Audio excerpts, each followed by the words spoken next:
প্রকৃত মুমিন হতে চাইলে যেই গুণ থাকতে হবে।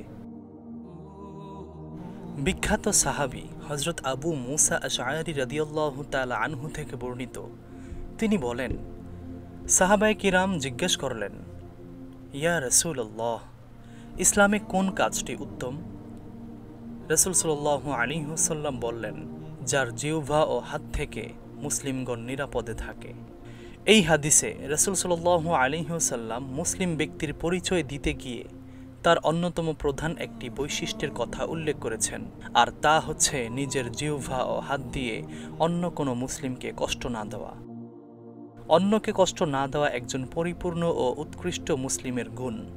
যার মধ্যে এটি না থাকে কিন্তু ইসলামের অন্যান্য জরুরি বিষয়সমূহ সে পালন করে, সে অবশ্যই মুসলিম থাকবে, কিন্তু পরিপূর্ণ ও উৎকৃষ্ট মুসলিম বলে গণ্য হবে না।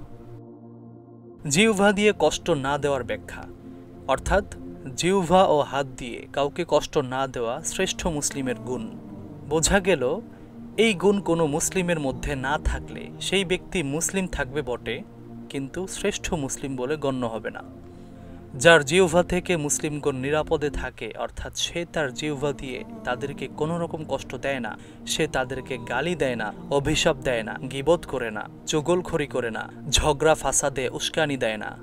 একই সঙ্গে মুখের এমন কোনো ব্যবহার করে না যার মাধ্যমে কেউ কষ্ট পেতে পারে বা কারো কোনো ক্ষতি হতে পারে।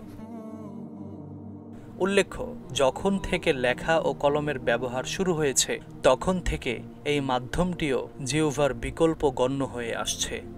বলা হয়ে থাকে যে কলম হচ্ছে মানুষের দ্বিতীয় জিহ্বা। সুতরাং লেখা বা কলমের ব্যবহার দ্বারা কাউকে কষ্ট দেওয়া হলে তাও এই হাদিসের অন্তর্ভুক্ত হবে, অর্থাৎ প্রকৃত মুসলিম তার লেখনী শক্তি দ্বারাও কষ্ট দেবে না।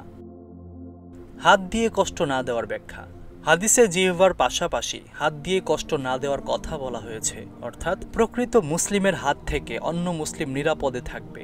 অর্থাৎ হাত দিয়ে সে কাউকে কষ্ট দেয় না, কাউকে অন্যায়ভাবে মারধর করে না, যাতায়াত পথে কষ্টদায়ক জিনিস ফেলে না, কারো মাল কেড়ে নেয় না ইত্যাদি। হাত দ্বারা অনেক সময় ক্ষমতা ও প্রভাবও বোঝানো হয়ে থাকে। যেমন বলা হয়, এই বিষয়ে আমার কোনো হাত নেই, মানে আমার ক্ষমতা নেই বা তার উপর আমার কোনো হাত নেই, অর্থাৎ তার উপর আমার কোনোই প্রভাব নেই। সুতরাং কেউ যদি ক্ষমতা ও প্রভাব প্রতিপত্তি খাটিয়ে অন্যের ক্ষতি করে, তাও হাত দ্বারা কষ্ট দেওয়ার অন্তর্ভুক্ত হয়ে যাবে। তাই প্রকৃত মুসলিম তার ক্ষমতা ও প্রভাবের অপব্যবহার করে না এবং এর দ্বারা অন্যের ক্ষতি সাধন হতে বিরত থাকে। আল্লাহ তাআলা আমাদের সকলকে হেফাজত করে প্রকৃত মুসলিম হওয়ার তৌফিক দান করুন। আমিন।